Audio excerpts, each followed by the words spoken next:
Opa daí, hoje e sempre, Guarani.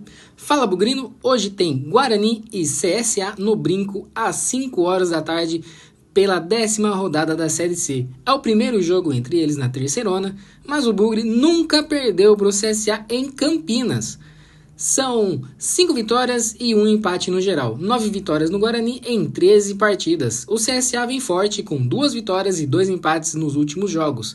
Mas chega sem o zagueiro Islan, suspenso. Fica de olho no Thiago Marques, artilheiro deles com 3 gols.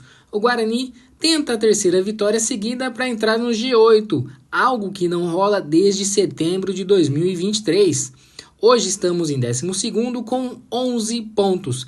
Sem Bilu, que foi para o Juventude, e talvez sem Caio Melo, que sentiu a coxa e ainda pode sair para a Indonésia. Mas tem o Justin que volta. Partiu apoiar o Bugre e buscar esses 3 pontos. Já comenta seu palpite aí. É vitória tranquila ou vai ser no sufoco?